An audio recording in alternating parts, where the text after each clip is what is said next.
ఉండే ఒక స్వచ్ఛమైన మనిషి బ్రతికి బట్ట కట్టగలడా అని ఆ అనుమానం నుంచి వచ్చిన ఆలోచనే ఈ నమో వెంకటేశ.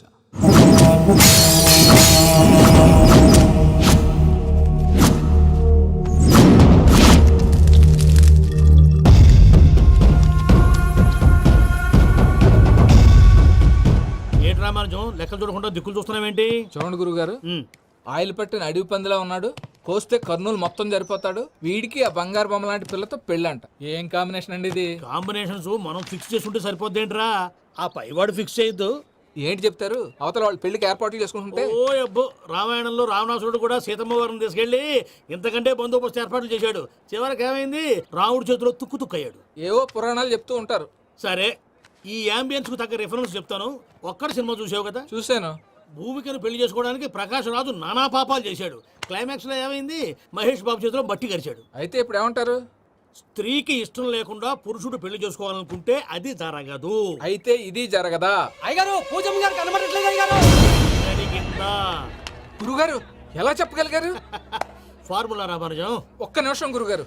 నాకు తెలిస్తే చంపేస్తాడు. వెతకంటారా, వెళ్ళి వెతకండి. ఆగండి, ముందు నేను చెప్పేది వినండి. మా గురుగారు మామూలుడు కాదు, కళ్ళ ముందు తిరిగే కల్కి భగవాన్, కాలజ్ఞానం తెలిసిన వీరబ్రహ్మం గారు, సిక్స్త్ సెన్స్ ఉన్న సాయిబాబా. ఇలాంటి ఏదో జరుగుతుందని ఆయన ముందే చెప్పారు. పదండి, ఆయన కాళ్ళకి నమస్కారం చేసుకుందాం. రండి బాబు.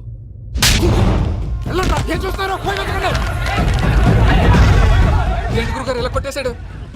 నిజం చేదుగా ఉంటుంది రామానుజం, అందరూ రిసీవ్ చేసుకోలేరు. వీడి చెప్తేనే ఎలా ఉంటే వీడి బాబు చెప్తే ఇంకెలా ఉంటుందో.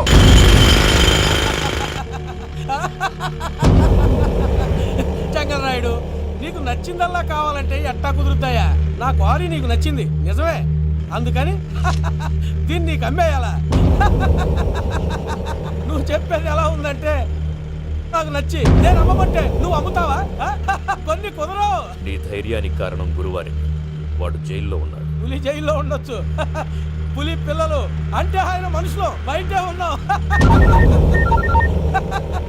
హలో సూరి, అమ్మాయి గారు ఇంట్లోంచి పారిపోయారు.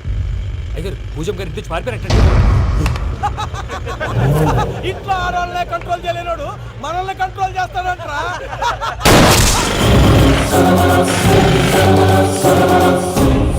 నవ్వుతూ బతకాలరా అంటారు, ఈ నవ్వుతూ చచ్చిపోయాడు.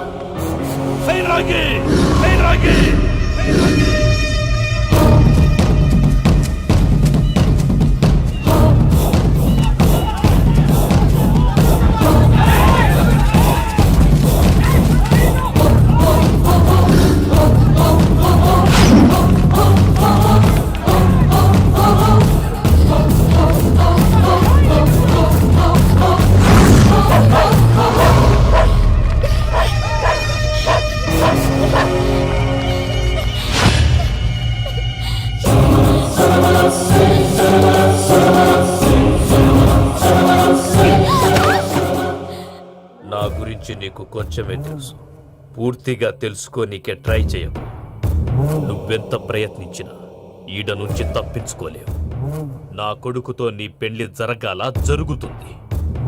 దీన్ని నా దేవుడు కూడా ఆపలేడు.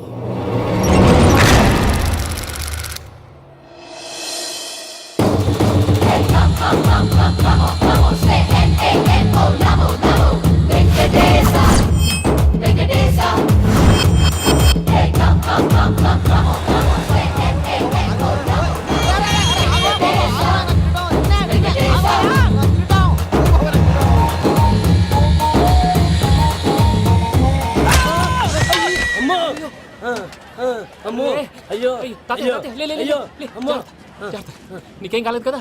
ఒక్క నిమిషం బాబు, నా నడు సెట్ అయిపోయింది బాబు. సెట్ అయిపోయింది. నా నడు సెట్ అయిపోయింది. Thank you Babu, thank you Babu, thank you. ఇదిగో నీ కర్ర. నాకు రేటం పడిపోతా. నా బండి మీద ఉంటే హెల్మెట్ అనుకున్నాను, మరి పారిపోతా. నిన్ను చూసి ఎవరు పారిపోతారా? అదిగో వాళ్ళని చూసి.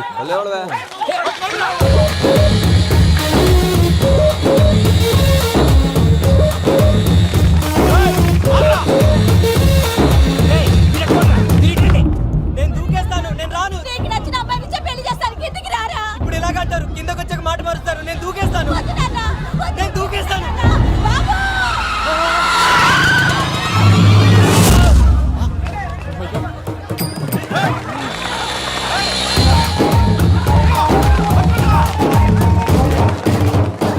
ఆగండి రాబాయ్, ఈడేంద్రా మలేషియా అన్న ఏరియాలో దూరండు. ఏమ్రా సోడా మా ఎంకర్ నెంబర్ పడుతుంది. వాడేం చేసిండో ఎరకేనా అన్నా? ఈ రోజు మన సోడా సాంబయ్య గారు ఎమ్మెల్యేగా పోటీ చేస్తున్నారంటే అది మనందరికీ గర్వకారణం. సోడా కొట్లో కూర్చున్న ఆయన్ని తీసుకెళ్లి అసెంబ్లీలో కూర్చోబెట్టాల్సిన బాధ్యత మనందరి మీద ఉంది. సారీ సార్ ఎక్కడ రావాడు? అదే నేను చూస్తున్నాను సార్ అదిగో వచ్చేసాడు సార్. టైం అయిపోయింది రాబాయ్ బాబు. అరే ఏం భయ అంత లేట్ చేసినావు? మోపెట్ ట్రబుల్ ఇచ్చింది అందుకే లేట్ అయింది. ఇగో చూడు, ఊకి అపోజిషన్ తిట్టుడే కాదు, నన్ను కూడా ఎలివేట్ చేయాలి అంటే పొగడాలి. మా పనే అది. కాకపోతే నాకు రాజకీయాలు తెలియవు. అవును సార్, అందుకే మీరు పాయింట్లన్నీ పేపర్ మీద పెట్టించారనుకో అన్న షూర్ అయిపోతాడు. ఆల్రెడీ మీ అపోజిషన్ లిస్ట్ కూడా మాకు వచ్చింది. అట్టనా? అరే ఇచ్చేయి, మన ఫైల్ కూడా ఇచ్చేయి. అలాగే సార్. చల్ షురూ కర్. మీరు అలా కూర్చోండి. అన్న మూర్తి గారి దగ్గర పోయి నీ యూరో ప్రోగ్రామ్ తో కనుక్కొని వస్తా. ఇది అయిపోగానే డైరెక్ట్ గా మీటింగ్ వచ్చేసాను. లిస్ట్ ఇవ్వు. యదమ్మతి మరిపో నువ్వు. వస్తాను. ఏయ్, వాడు మన పేరు తిన్నప్పుడల్లా మీరు చప్పట్లు కొట్టాలి. గది చూసి కిందున్న మనోళ్ళు ఫాల్ అయిపోతారు. అందరికీ నమస్కారం. ప్రోగ్రామ్ స్టార్ట్ చేసే ముందు ప్రార్థన చేయటం నా అలవాటు. ఎందుకంటే సడన్ గా వర్షం రాకూడదు, కరెంట్ పోకూడదు, కరెంట్ వైర్ల మీద పడి ఎవరు రాలిపోకూడదు. రెడీగా ఉండండి రా. నమో వెంకటేశ. వెంకటేశ్వర స్వామిని తెలుసుకున్నానని మిగతా దేవుళ్ళని తక్కువ చేయడం నా ఉద్దేశం కాదు.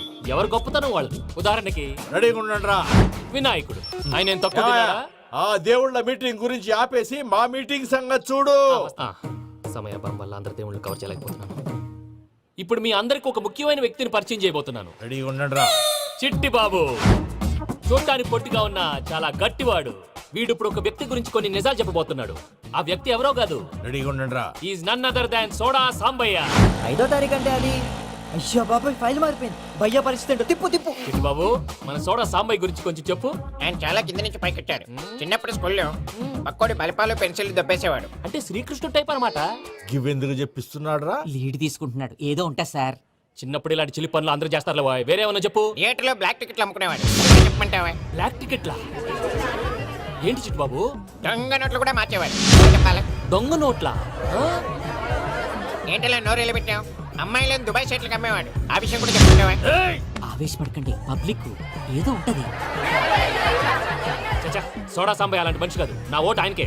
వాడు కోటేస్తే సర్వనాశనం అయిపోతాడు. నేను చెప్పాక కూడా బుద్ధిన వాడు ఎవడు వాడు కోటేయడు. మరి? రాళ్ళేస్తాడు. ఏదో ఉంటా సార్. దేని చిట్టు బాబు, ఆ మీటింగ్ లో పడాల్సిన రాళ్ళు ఇక్కడ పడతాయి. సోడా సాంబయ్య ఉంటే చంపేస్తారు. జంప్.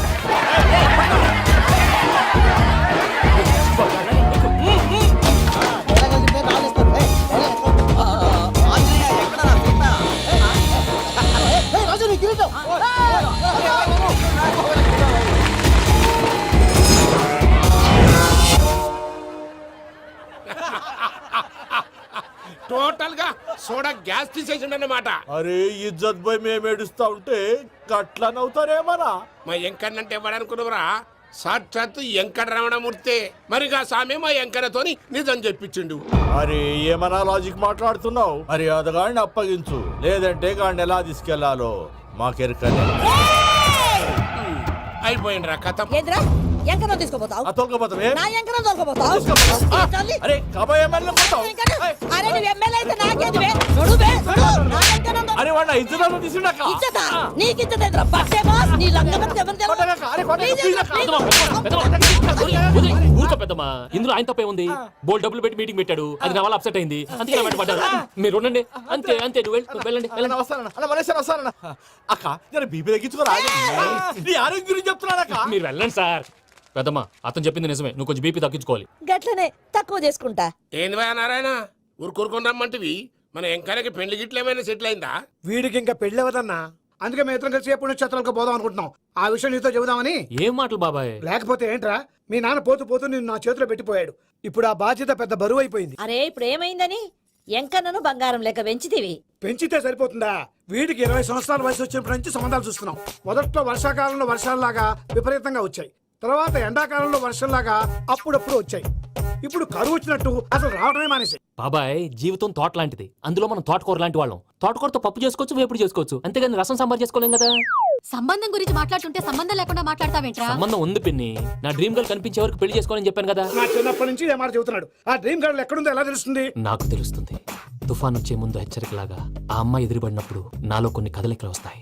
తను నా దగ్గరకు వస్తుంటే గాలిలో గులాబీ పూలు వాసన వస్తుంది. అంతెందుకు, ఆకాశంలో సూర్యుడు 1000 రెట్ల కాంతితో నా పక్కన నిలబడినట్టు ఉంటుంది. సూర్యుడు పక్కన నుంచుంటే కనిపించేది అమ్మాయి కాదు, యముడు. నీ ఫ్రస్ట్రేషన్ నాకు అర్థమైంది. ఒక విధంగా పెళ్లి లేట్ అవడం మన మంచికే. మంచిగా మరి ఇప్పుడు మన ఇంటికి వచ్చేది కోడిపిల్ల కాదు, ఆడపిల్ల. కోటి ఆశలతో వస్తుంది. అందుకే ఆమెకి ఏ ఇబ్బంది లేకుండా ఫ్లాట్ తో పాటు ఫర్నిచర్ కూడా కొన్నాను. రేపు నానో కారు కూడా వచ్చేస్తుంది. ఇప్పుడు నేను పెళ్లికి రెడీ. జస్ట్ నా డ్రీమ్ గల్ కనపడమే లేటు. చూసావా అన్న, ఎక్కడికి వెళ్ళా మళ్ళీ ఆ డ్రీమ్ గర్ల్ దగ్గరికే వస్తాడు. వీడికి జన్మలో పెళ్ళేయట్లేదు. ఇక మన పోదాం పదవే. నేను పరిశ్రమ కుక మన ఎంకన్న జాతకంలో దోషం గిట్లుందేమో జర చూపిద్దాం.